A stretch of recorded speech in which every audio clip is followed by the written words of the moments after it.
Afternoon, everyone. Thank you for joining us. My name is Erin. I work in the membership team here at Diabetes Australia, and I'm joined with accredited dietitian and health coach Beck McPhee to talk about sleep and diabetes. I might just hand over to Beck to start off the event. Well, hello, everyone. Well, my phone is just going off too. I'll put that over here. Hello, everyone. And I can see some familiar names and a familiar face. Great to have you all here. And those who have joined one of our webinars before, the reason why we call it Diabetes United is because it's about you. And I'm no sleep expert, but certainly I can talk to you a little bit about what can happen to the body if we don't get enough sleep. But this session is really about hearing your stories, whether you've got some questions or concerns about sleep and your diabetes and an impact on weight potentially, or maybe you've got some tips and tricks. I always say that I do learn from members all the time, and these webinars give us a great opportunity to think about future publications. So I'm always writing, looking for ideas. So that's what it's about today, sleep.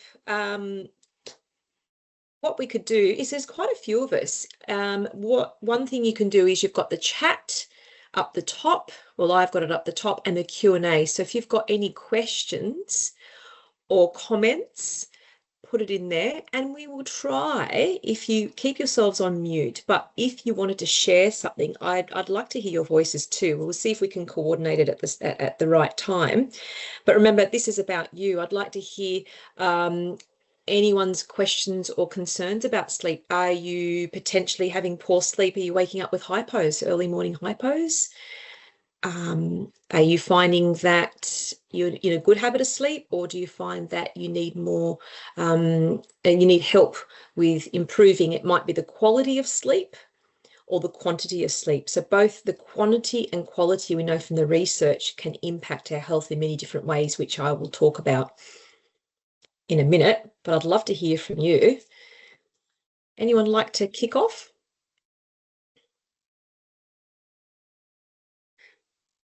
Well, I'll tell you one thing while I'm waiting for people to write. One thing that it can impact is not only, we'll talk about cortisol hormone in a minute, but weight management. Whenever I talk to people about weight management, we know it's not just about what we put in our mouths and how much exercise we do. If we don't get enough sleep, it can impact our weight. So it can increase our cortisol hormone, the stress hormone.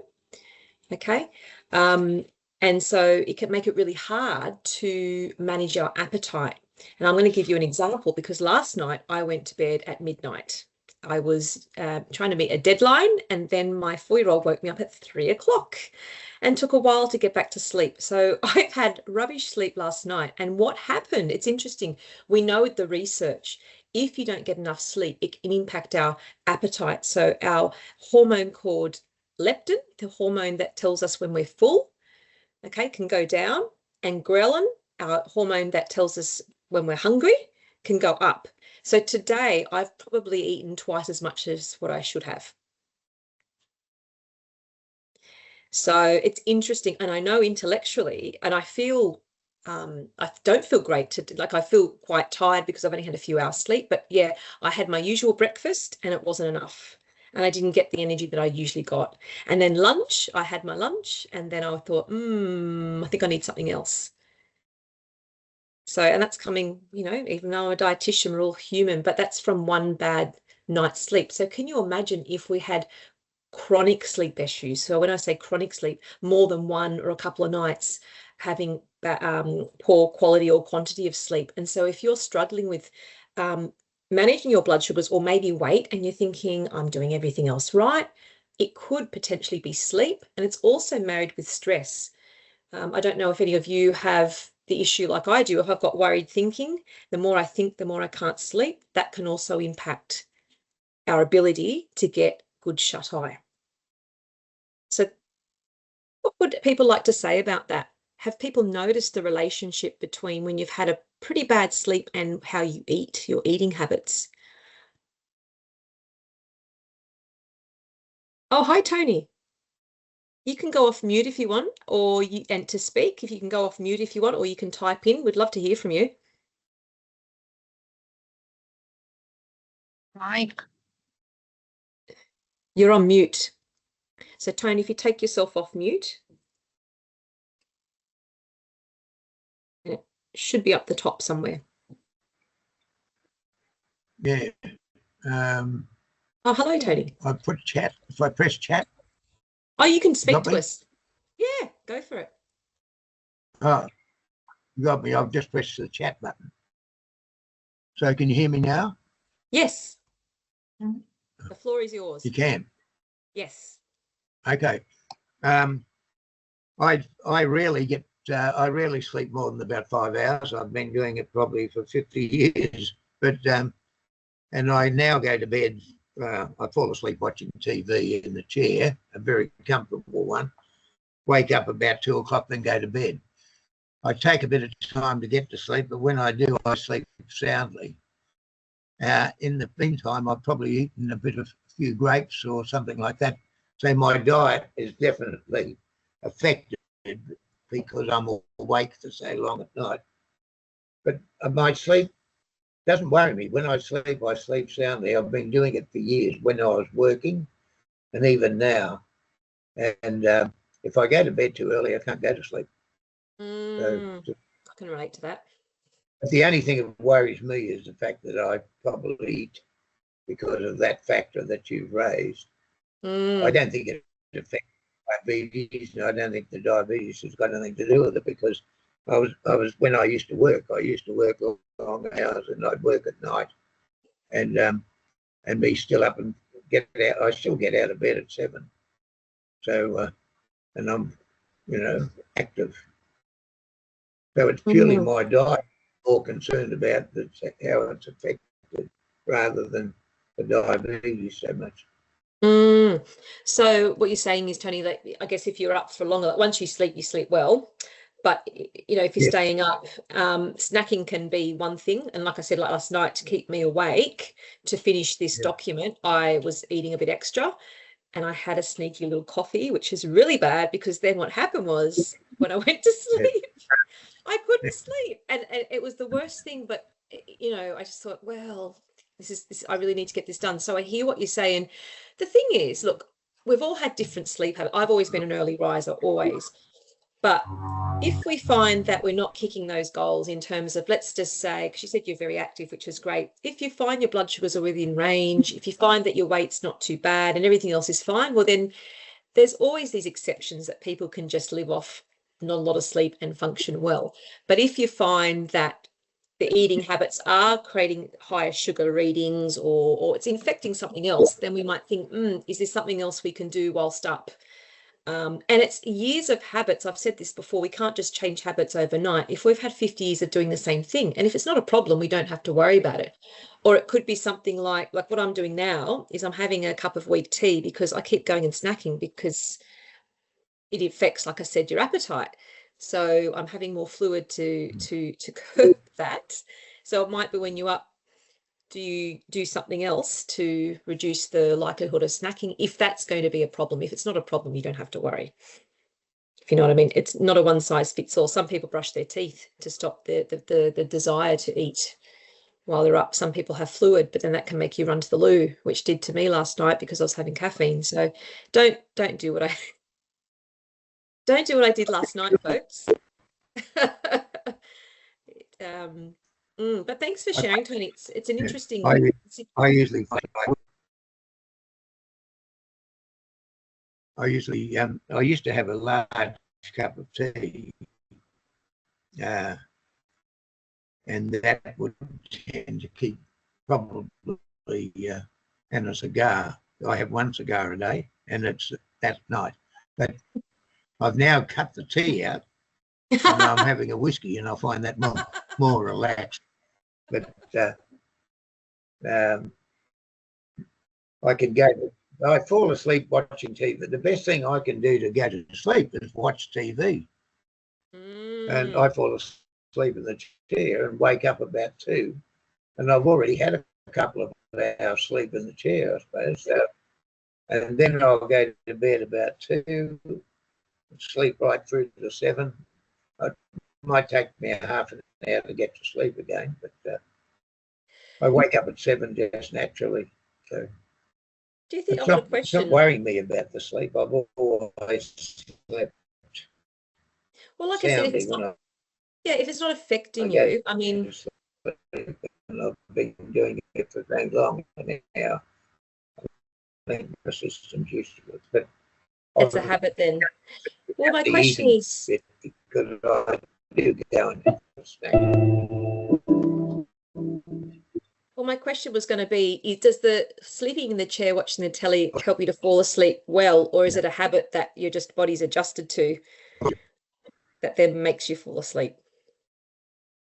Well, it's a very comfortable chair. It's probably more comfortable than the bed. So And they do say, look, when you look anyway, at different, but sorry, there's a bit of a delay. yeah.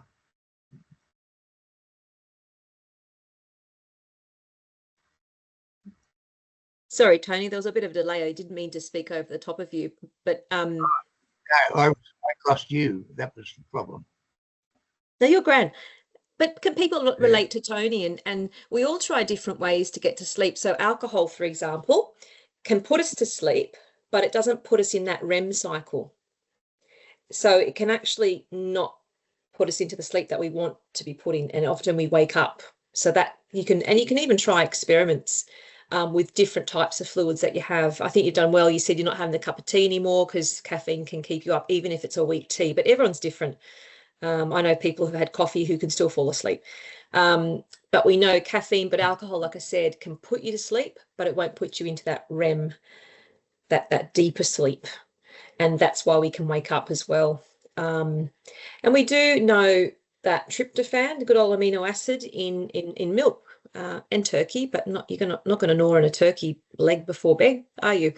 A glass of warm milk, it does actually help settle you. The protein in it, it's a little bit of low GI carb, and also that amino acid tryptophan can help you to sleep as well. Deb, hello, Deb. You got your hand up. Talk to us, Deb. Let's have a look. For me, if I were to have any alcohol, like even for dinner, I would tend to then have a hypo overnight. Mhm. And you know, like in the middle of the night.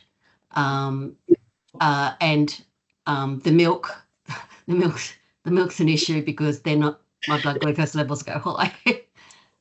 So I wouldn't do either of those for me. Yeah. But I agree. I don't have a coffee after midday. Yeah. Yeah. So what works for you, Deb? Like, I mean, different, it shows this, doesn't it? Different things work for different people. Some people can't even have fluid full stop, even if it's a herbal tea, because they'd be up weeing all night. Some people might try meditation or an app.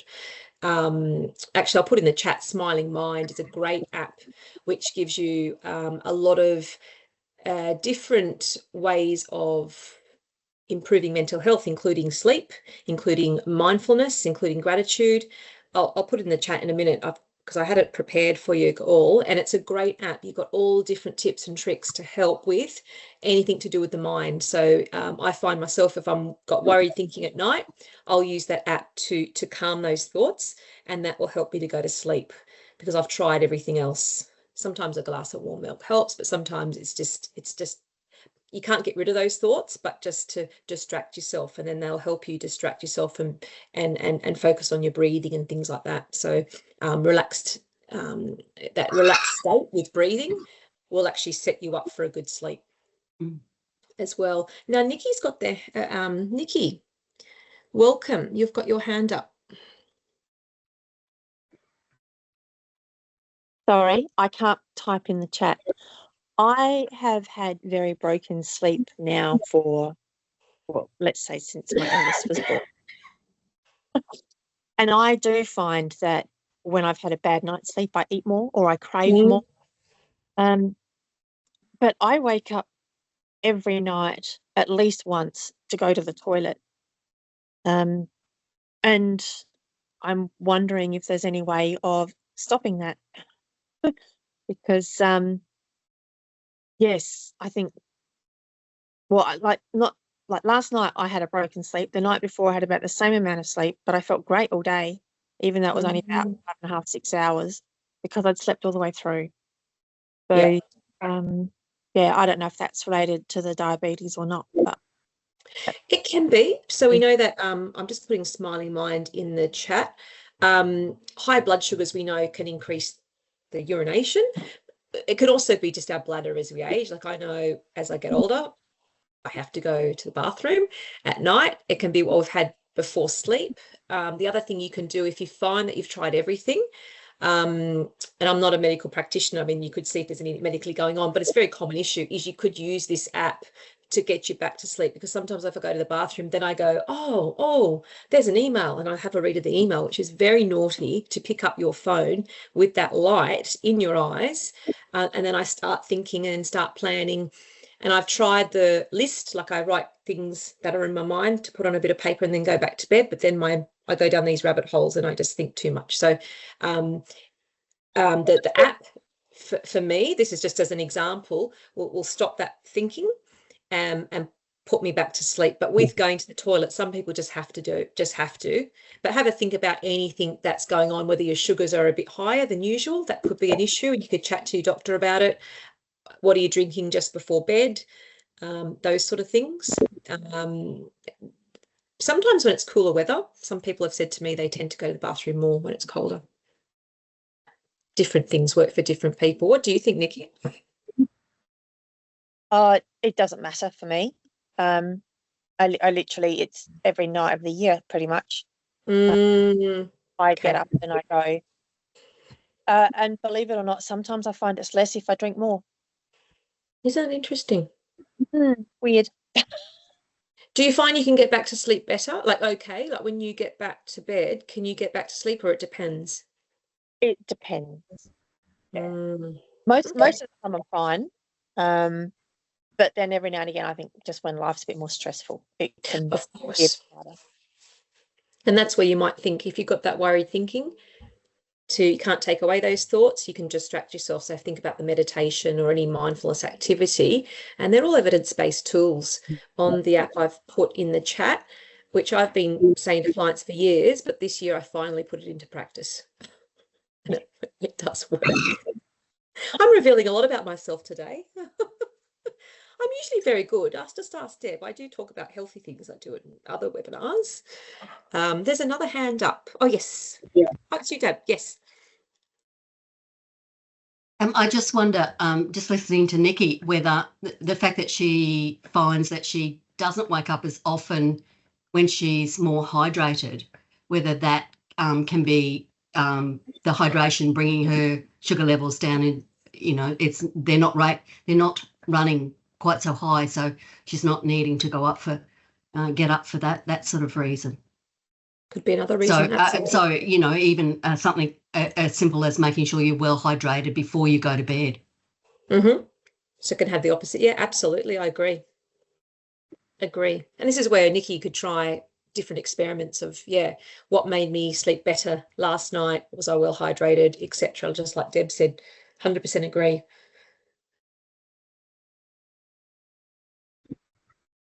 Does anyone wake up with hypos in God forbid, the dreaded hypos? Yep. If you've got type 1 diabetes. I just could hear someone speak then. I was going to say something else I had written down. Oh, I sort of thought as well, everyone's different. Remember, it's not a one size fits all, even as Tony rightly put. Oh, here we go. Yes, I will. So let me hold that thought. I'm going to talk about how many hours sleep do we need? What are the recommendations? So I'll come back to that point. Nicole, can you speak about the dawn phenomenon? So this is where there's a bit of an interplay with hormones early on in the morning. And this is where our blood sugars sugar will be released from the liver, and there'll be a big increase, in our blood glucose levels. So who finds that they've experienced the dawn phenomenon?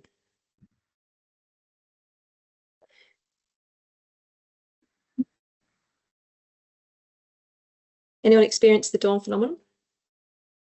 Yep, Deb has. So there are different reasons why the dawn phenomenon can happen, and particularly if you've got type 1 diabetes. The first thing is if you're dropping very low in the morning and then you get a big increase in blood sugars. So you'll get a big drop and then you'll get an increase. It's ironic because a lot of people will say that, you know, why am I getting this big increase in sugars early morning when I haven't really eaten much at all and I've fasted since dinner? Okay, that can be the biggest irony. So some things that can help people with managing that, because it's an interplay of hormones, it's not always in our control, but what you can do is try some little tips to help. Some people have found that a small low GI carbohydrate snack before bed can actually help with stopping that big drop and then that increase after. The other thing is, if you've got type 1 diabetes, is to look at, or even with type 2, how are your sugars before bed? Do we need to run them just that little bit higher so you're not dipping? So for example, if you've got sugars before bed at 5, maybe you need to run them a little bit higher because maybe you're going to drop early morning and then you get that increase where the liver will release glucose to compensate. The other thing is with type 1 diabetes is looking at your background insulin. So your background insulin, if you're not eating, should be steady blood sugars. So maybe some people, and Deb, I'm sure, can relate to this, over the course of years, needing to really look at that background or that basal insulin. Is it actually correct? Do we need to do some testing to see whether we need to tinker with the basal insulin? So there's a whole different range of reasons why it happens, and it's one of the most common issues, and people get very frustrated because you're ticking the boxes with diet and, you know, why is this happening, getting a drop and then I'm getting this surge in blood glucose levels, and you wake up before you put anything in your mouth and your sugars are 8. Okay, so the first thing to remember, it's not your fault. You know, diabetes is not perfect, but having a think about different strategies like I've mentioned to try different experiments. And if you still find that you're struggling, ask people in the Diabetes Australia Forum, but also most importantly to ask your endocrinologist, because it's really when you're looking at your medication and including your insulin, if that needs to be tinkered with, if you're doing everything well with your diet. Any thoughts about that? But I think one of the members, a couple of webinars before, said maybe they need to run their sugars that little bit higher before bed because it was getting quite low. That was one strategy they were going to try. My doctor recently took me off metformin that I used to take of an evening, and that tended to keep my blood glucose levels down a bit. And I did experience a few hypos, but haven't done that for a long time. Now that he's taken me off, I find that generally in the morning, my glucose levels up over 7, between 6 and 7, and I then have a shot of insulin before breakfast, so it tends to then level out for the rest of the day. But certainly, what you're saying about the that dawn phenomenon, I've noticed that a lot recently since I've been off the metformin. That probably about an hour before waking up, blood glucose starts to rise and continues to do so until breakfast. No, thank you, Scott. Good to see you again too. Yeah, it's just it's very interesting. Every time we have these webinars, it often comes up, the dawn phenomenon, because it's just such a common phenomenon. But yeah, between the hours of 4 and 8, that's where, and it's, you know, if you've got a CGM, it can really help and be a game changer to help you see the trend and see what's happening with the blood sugar levels. Because before we had that technology, it was really hard for people. They would just drop really low and then go up, and they couldn't see at what time that was happening. And especially for type 1 diabetes, and if you've got a pump, it can be really good to be able to adjust your insulin, your basal insulin, to really catch that. But interesting what you're saying, Scott, as well, what you've noticed when on and off metformin. But don't despair. There's always a reason, and we're not aiming for perfection when it comes to diabetes. We're aiming, some people find they can never get the fasting down, but the rest of the day is good. That means your HbA1c won't be affected. If you've just got couple of high readings in the morning, the whole picture, the bigger picture, won't be affected. We're not aiming for perfection. And that's what I found with recent blood tests, that I was quite surprised my HbA1c had remained fairly constant, just below 6. And wow. Even though I found myself that those morning ones had gone up so much. That's interesting. Yep. Yeah, and that can affect your sleep. I mean, you can feel horrible with higher blood sugar readings, or if you're dipping down.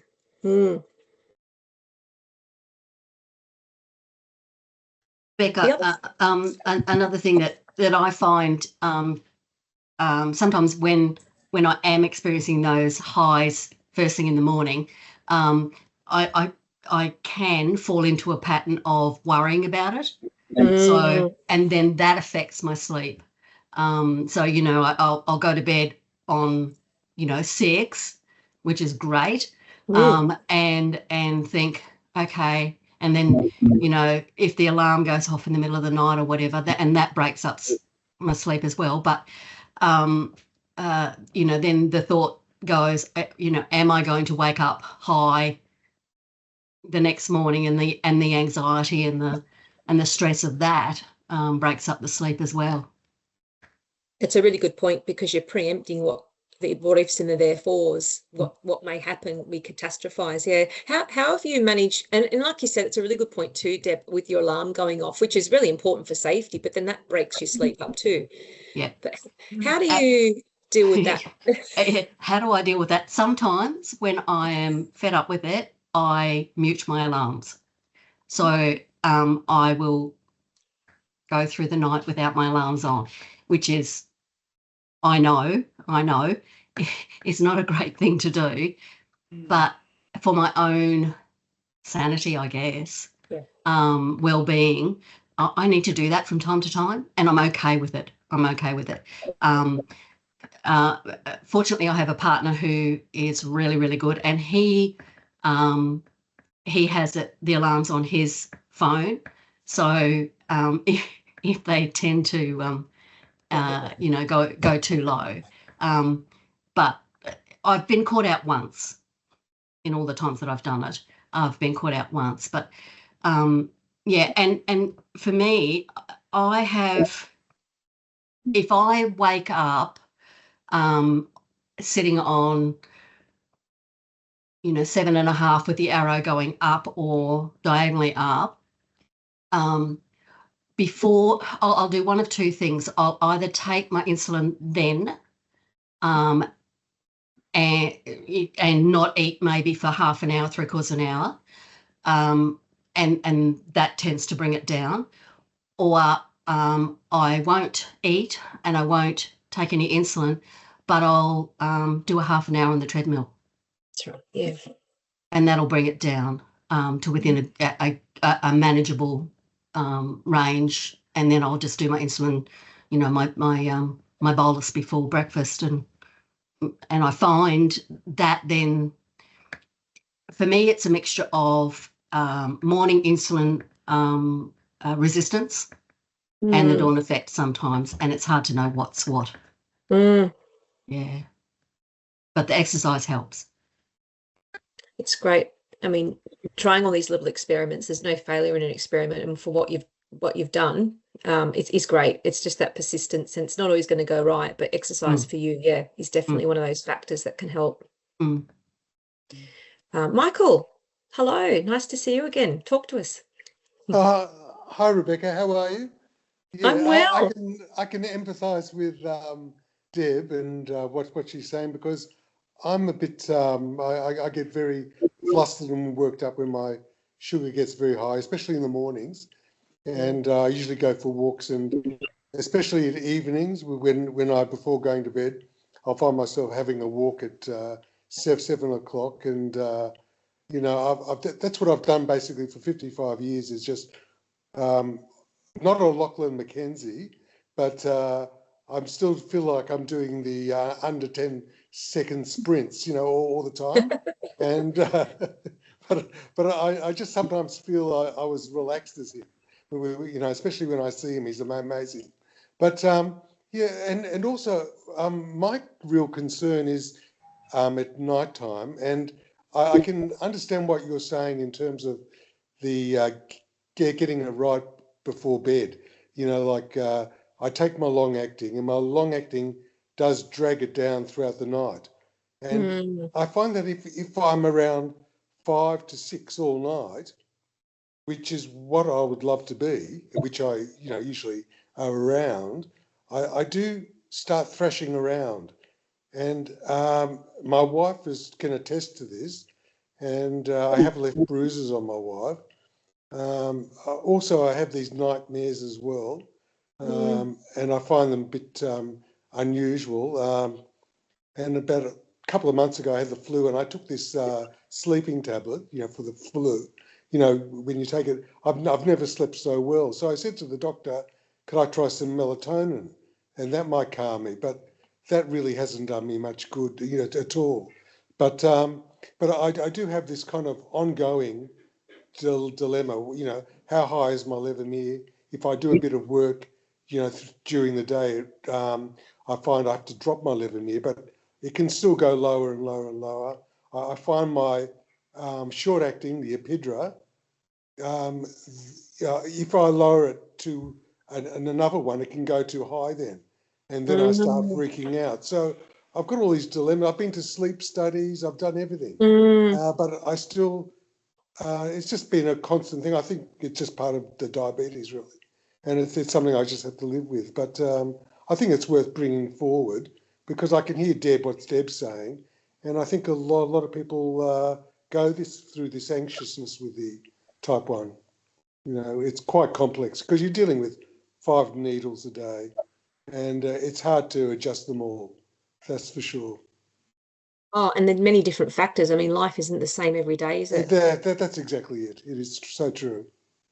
And, and as we age, I mean, hormones, everything. I mean, a lot of these factors we're talking about is hormones, cortisol, we're talking about, with and then with dawn phenomenon, there's hormones involved. Michael, you've tested, I've asked you this before, sorry, but you've tested your background insulin, haven't you? You've done to see if it's... Yeah, I've been to the endo and I said to the endo, I've dropped it to 7 from 9. And she said, oh, that's good, whatever. And I do that. And the next night it's too high. I mean, it just fluctuates and there's no way of gauging how much to give. So it's not like I've got a, there's a measurement scale. I find it very frustrating. And then the CGM I find is just as frustrating. I'll have a fast-acting drink or something at night, and it takes an hour to go through me. And I think, it is so frustrating. So I'm up all night trying to work out, where the level is. And then I wake up and it's 13 in the morning. And I think I've done all the right things, but it's just abysmal, and I just find it very, very difficult, But my HbA1c is good. I mean, it's 6. I can't complain, but I've got all these problems associated with it. Well, I think well done for that. And I guess it's really looking at what percentage of the time is it not going so well, which is, I think, is a small percentage. But if it's a big impact, to keep looking for answers. But if it isn't, it's really, what's our interpretation of that as well? Are we doing the best we can? And you know what? 90% of the time it's great. Well, then, or 80% of the time, then no worries. But if it does affect you, with the sleep and everything, then it is worth getting a second opinion, getting an endo to really run through proper tests to check your background, not just tinkering, going, oh, let's just up it here, up down there.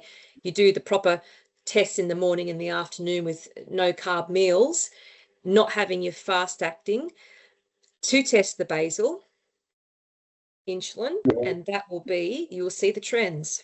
There are set ways, and I'm not a diabetes educator, I'm not an endo, but when I used to work in the UK, I used to work with a diabetes educator, and we always came back to that basal insulin, what's going on, and rather than just going, oh, up it here, up it there, we're not really giving it a good go to look at the bigger picture. So we would do proper tests over those 24 hours to see at what point does that basal insulin need to be changed. It is easier on a pump, but it still is possible with pens.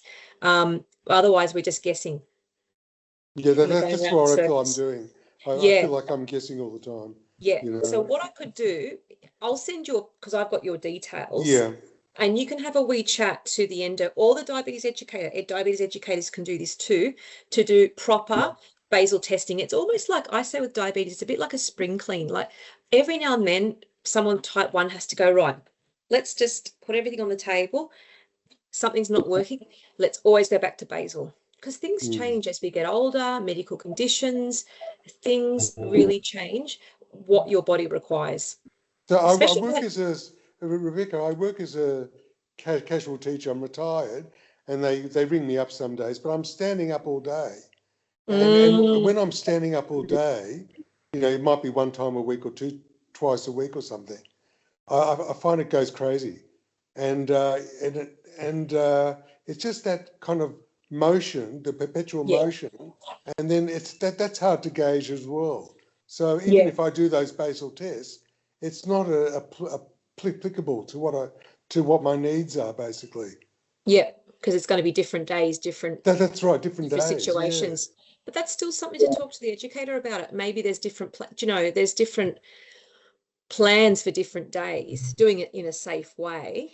I hear what you say. I've got a member who emailed me, and she works at an aged care facility. So you could imagine showering and running after people with dementia. And, you know, my stepdad has dementia and they're fast. And, you know, you watch the carer is very active. And she said when she's working, it's nonstop. The showers are hot. When you're doing showers, you walk. And she's always hypoing. And it's different to the day she's off, where she might do some gentle gardening. So it's like shift work. I've dealt with people with shift work, how their blood sugars, what their blood sugars profile is like when they're working shift work, as opposed to when they're having normal hours or travel, time zones. And this is the hard thing. I just wish type 1 in particular could just be one plan, and then you can just tinker it yourself in a very easy way. But it's the same with type 2, you know, type 2 as well. There's different factors that affect the way our body acts. But we all need a bit of a spring clean, whether it's type 1 or type 2. If we've been on the same meds or insulin regime for a while, we all need a bit of a spring clean now and then and go, right, let's make sure we're on the right amount. Otherwise, it just causes unnecessary stress. We don't remain the same body our whole life. As we age, we know things do change. Therefore, our medications usually need to change, especially if we've had particularly a dramatic increase or decrease in weight. That's the first thing that will affect basal insulin as well. Okay, thank you so much, Rebecca. Thank you. But let me know how you go. Like seriously, just keep pushing. Then. I'll push it with the diabetes educator. I'll have a chat to her. Yeah, she'll know a billion times more than me, but that's just through experience and learning from a very, very knowledgeable diabetes educator. And even just that little bit of knowledge might calm that worry, thinking, you know what, I've tried everything and I'm just going to focus on those HbA1c brilliant levels, and there's going to be a percentage of the time where this doesn't work, but I've exhausted all options. But I'm sure there's something the diabetes educator will be able to help you with. All right. Okay. Thank you so much. Thank you. My pleasure. Has anyone got other tips on how they, maybe you have very good sleep? Is it meditation you do? Do you have good sleep hygiene at night? Have you had the same habit for years that's helped? Or have you found different situations change the way you sleep? I'd love to hear. Helen, hello, welcome back. Great to see you again.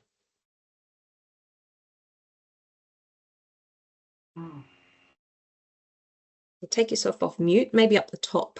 Yeah. That's it, darling. Yep. Is that better? Sorry, I've got COVID, so I'm not going to be a very enthusiastic participant. Oh, bless you. And while I've had this, my fasting blood sugars have been all over the place. Oh, so don't expect great readings. Don't worry. Keep yourself safe. Yeah.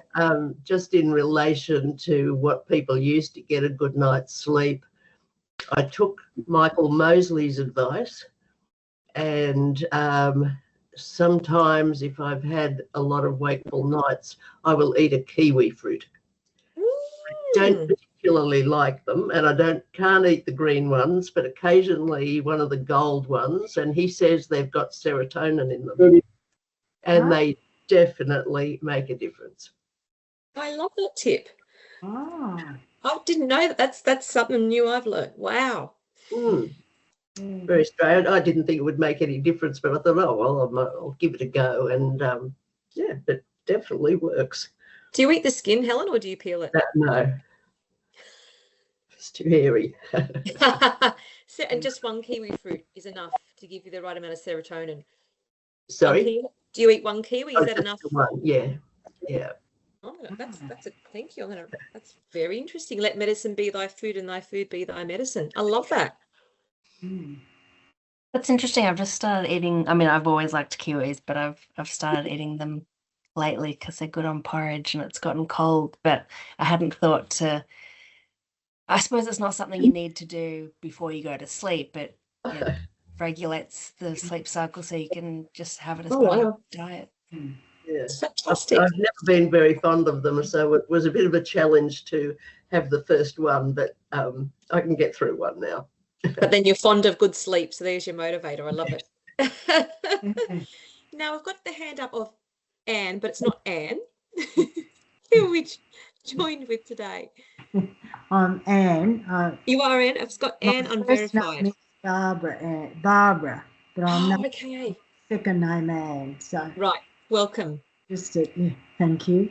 Thank you very much to Helen. That sounds like a very good tip and quite easy to carry out. I love kiwi fruit, and I've had one for lunch, but I will take your advice and have one tonight before bed. If it's going to help, as you say, it helps you. Thank you very much. Great experiments happening, guys. No failure in an experiment, as I said. Errol. Welcome, Errol. You've got your hand up.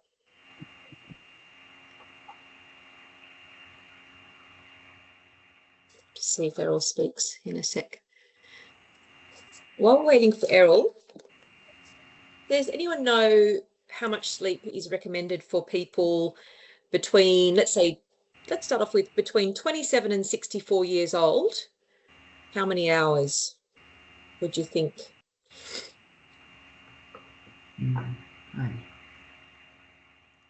I can see Scott, 8 hours? Yeah. Yep. So between 7 and 9 hours. Yep. So bang on there, Scott. And then older adults from 65 to beyond is 7 to 8 hours. So that little bit less, between 7 and 9, then 7 and 8. So it's not too much. Like even if you're aiming for 7 and you think about what time you go to bed and what time you wake to get those 7 hours, it's not too bad. And obviously as we're younger, so teenagers, and then I was looking at my 4-year-old, gosh, she needs at least 13 hours. Sounds like my cat, or my cat has more than that. But yeah, as we get older, we need less sleep. But you know, between 7 to 8 hours, 7 to 9 hours is what we need. But then you could be sleeping for 7 hours, but then as I said before, it's the quality of sleep. Are we interrupted in that time? So is it a quality of sleep problem or is it a quantity of sleep problem to keep in mind as well? Yeah, well, I found the microphone. Errol, hi. I've got COVID too, so I'm in bed. Oh no! But, thanks for joining us. Yeah, you and Helen are troopers to join. Well, I just, I was interested in the whole topic. I actually, a few months ago, had a sleep apnea test and discovered that I have sleep apnea. And prior to that, I was getting up to pee at least 5 times a night. So having very broken sleep. And since I use the machine, I'm only getting up once. So what happened was that apnea was waking me up, and then I'd think, oh, I need to pee. But in fact, it wasn't my bladder telling me, it was the fact that I'd stopped breathing. So it's just wonderful to only have to wake up the one time. Since I've used the machine, I've also been able to get back to sleep quite quickly. So that was sort of interesting for me. But now I've got COVID, I can't use the machine because I can't breathe. But Errol, that's really good to see that, you know, that there's another reason that can impact, I mean, toileting or sleep is sleep apnea. So I'm so glad that you were able to discover that and then get the technology you need to help with the breathing, apart from COVID. But that's a massive difference. And can you see the indirect relationship to diabetes? If you're toileting less, getting more sleep, it'll help to improve blood sugars, help improve appetite. Like, it has that domino effect. That's really good. Really good. I do feel much better, and I actually wake up feeling like I've had a sleep, which I haven't done for years. So I'm very grateful for that. It's amazing how the body survives. You must think back and think, how did I get through that? When you're in sort of half a tank of petrol, so to speak. Yeah, that's really good to hear. Just seeing if there's any other, what I've written down. The other thing, do people notice the difference in mood with different quality sleep?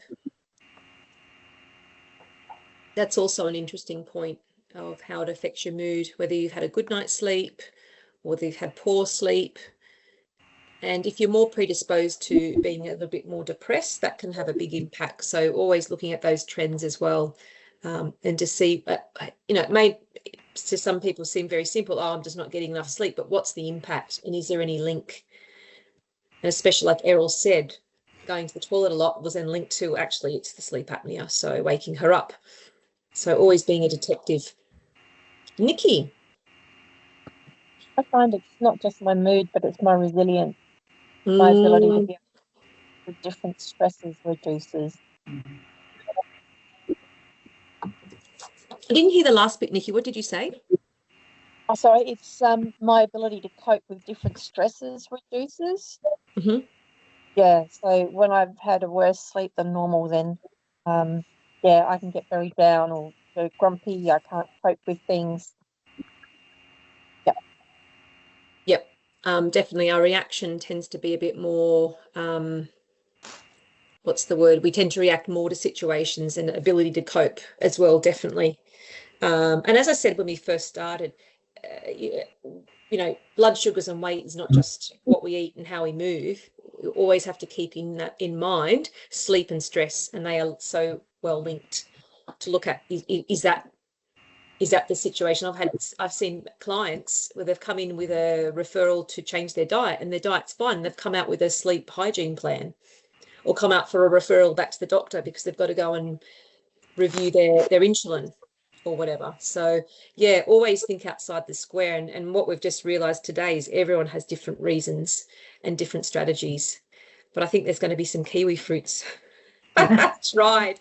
Because, you know, when you think about some of the most simplest of strategies can really be that thing that works. You know, lots of different, like Deb said, exercise. I've had a couple of people, oh yeah, try the exercise. Or is it just try the diet, or try an app, try meditation? Think simple, start small, because sleep is quite a complex problem. But if we could just break it down and think about simple tips. On that note, I think it was probably in the recent exercise webinar where a big point is, you know, you need to be doing something that you enjoy. And Scott has said, I hate kiwi fruit as well. So I'm just wondering if, like Anne, he's wondering if there are other foods that contain serotonin, because obviously you're more likely to do something or eat something if you don't hate it. I don't know the answer. That's right. Did Michael Mosley give, I'm going to have a look up now. Did Michael Mosley give a list, or Michael Mosley, or did he just say kiwi fruit? Because I've talked about tryptophan, that's in milk, for example, but kiwi, you're going to get a big dose of antioxidants with kiwi. I like that idea. Did he give a list of foods containing natural serotonin? No, he didn't. He just had a group of people doing different things. So there was an exercise group and a meditation group, and you know how he used to set up those sort of experiments. And then he had one group of people who just had the kiwi fruit. And they had as good an outcome as all the other groups did. So what they're saying, I've just looked at foods high in tryptophan, so that could be kiwi, help you to produce serotonin. But you Yeah. said that the kiwi has serotonin, which is interesting. Well, that's what he said. Whether it's Yeah. via a route to get to that, I don't know. Yes. Yes. My favourite Beck in the list is it says that we can have dark chocolate, and that's supposedly triggers the tryptophan. So I'd pick that over kiwi fruit. Well, I'm not having turkey because I said turkey does. Kiwi, a little bit of dark chocolate. Do you know if it works for you? The other thing is hot chocolate. Like you can make real hot chocolate with pure cocoa with a little bit of milk, and the milk sets you off to a good night's sleep. So does the dark cocoa, the cocoa powder, and then you're getting the chocolate hit as well. But I'm all for a small square. So many clients I've seen over the years who can have the discipline to have 1 or 2 squares of, dark chocolate. That's fine. That's moderation. Absolutely fine. Absolutely fine. Word moderation, which I That's struggle not. with. I just see pineapples contain serotonin, but pineapple kiwi is more low GI than a pineapple, so I'd go the kiwi, and it's a contained portion. Yeah, good stuff. Nuts. I wouldn't want to be eating nuts before they're stuck in your teeth. Yeah, no, kiwi's the way. Oh, but it's a good article, isn't it? That's another idea to write an article of natural ways of getting serotonin. Yeah. Tony, you've got your hand up. Oh, here we are as well. Nicole says apparently tart cherries and pineapple have similar effects. Yes, so pineapple tart cherries would be interesting because the tart cherries would be low GI. Cherries are low GI, but the tartness, they're less sweet. So I think they'd be very low GI. Yes. Love this. All this advice people are giving. Now, Tony, I'm just having a look. You did have your hand up. Yes, Tony. No, it's Oh, you're on mute. Mute.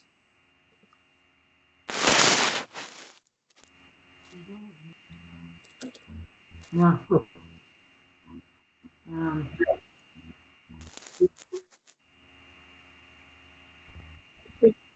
Can you we can't hear you, Tony. I'm just typing back to Scott.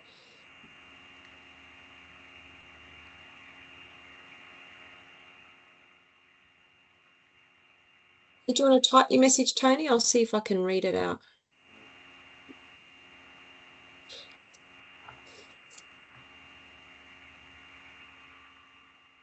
Yeah, so Tony's not on mute, but we can't hear him. That's really weird. Is anyone, sorry, Deb, I didn't see your message. Anyone on a melatonin supplement? Yeah. That's also an option that doctors will advise if needed. Magnesium. I've taken magnesium. That's helped me with sleep. Magnesium really helped. And I just took, my sister takes one prescribed by the doctor. I think it's like 500 milligrams or something. Don't quote me on the numbers, but the one I take is just I've got it here actually. I've got it here. It's in a small tube. It's like it looks like a Barocca. It's in a little tablet form, and it's got passion flower and I was going to say melatonin then, magnesium. And I just buy it from the supermarket, put it in a little water, and that helps me to sleep. And doesn't have a lot of magnesium in it. But my sister was trying it and didn't work for her, so she went to the doctor, and he prescribed her some magnesium. So always check with your doctor before you try anything. But that was like a Nature's Own supplement I had. So it's passion flower and magnesium. It tastes quite sweet, but it's not high in sugar or anything. And it's quite a pleasant taste and a little bit of hydration. I have a big glass, and that can help sometimes. The trick is if you do that, it takes, for me, it took a couple of days for it to sort of kick in as well. So would there be any benefit in having an Epsom salts, a warm Epsom salts bath before bed? Would that? I would think so. Yeah. I'd say keep the temperature, because when we look at the temperature before bed, not too hot, not too cold. So Epsom salts would help, definitely. Relax the muscles. And then like a nice I tend to have baths too hot, so you try to make it more of a lukewarm. Mhm. Yeah, but definitely Epsom salts would really relax those muscles as well. Mm. All these little remedies have been around for years, and you'll speak to someone and someone will always swear by it and say it works for them. So, or you could try a combination of them: Epsom salt bath, and then a kiwi, and then bed. Now, Tony, I want to hear from you. Can I hear you now? You were speaking before, and we couldn't hear. Might not work, but if you click the mic and then click it again. I'm just going to see if I can. Oh, damn. You might have to type, Tony, or if that doesn't work, I'm going to put my email in the chat too. This is for people if they have questions after this as well. Love to hear from you. And there we go. And that's in the Q&A. And the Smiling Mind I put in there as well. Great organisation. There we go.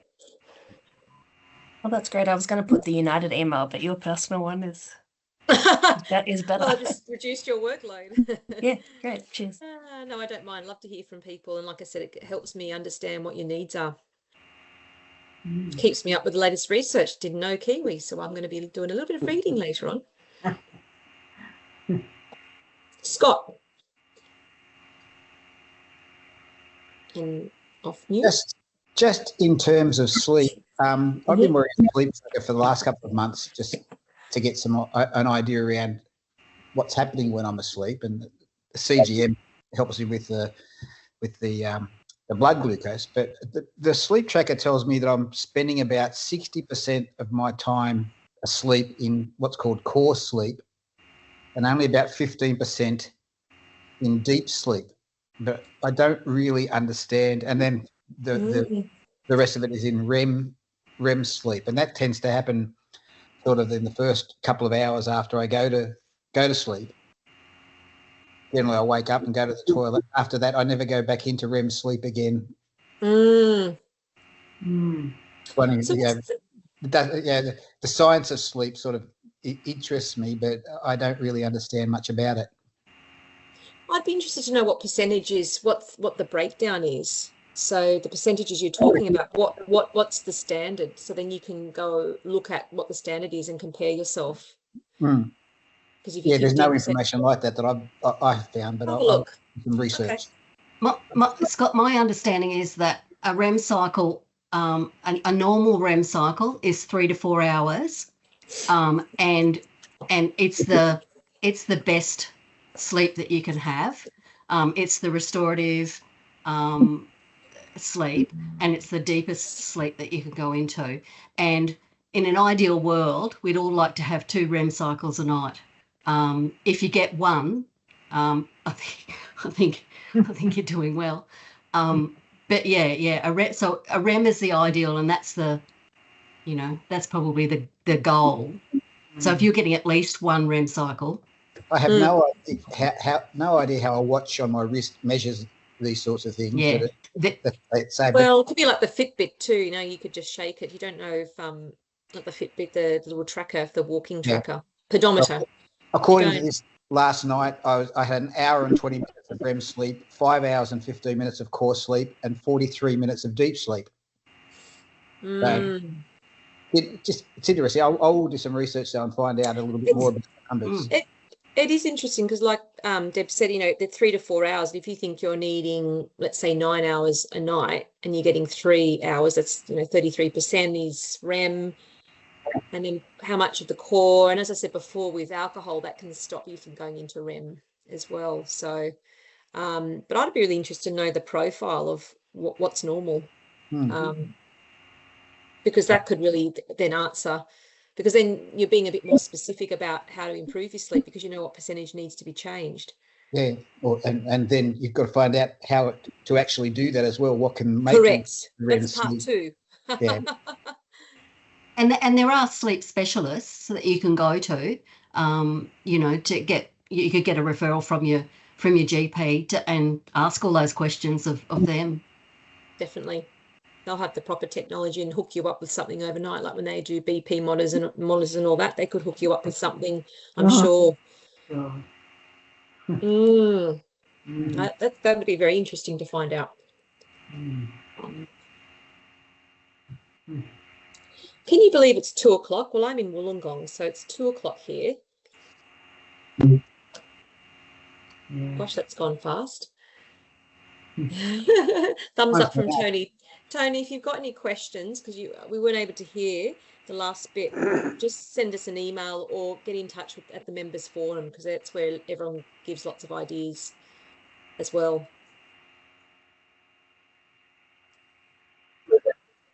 But thank you, everyone. I've just written down a couple of points because that will help me with further writing. I think there's some excellent tips and suggestions for future blogs and articles. And go out and try some of the experiments we talked about. I'll just thank you all for your input. I'll go to bed tonight. Dark chocolate. Oh, yeah, big thumbs up from. We've had whiskey, we've had dark chocolate, we've had kiwi. Is this recorded? No. Cigars. I wasn't going to. But like I said, get in touch with me. Please don't ever feel that you're on your own. Okay, there's always where there's a will, there's a way. Okay, if you didn't get your question answered here today, get in touch. Happy to help.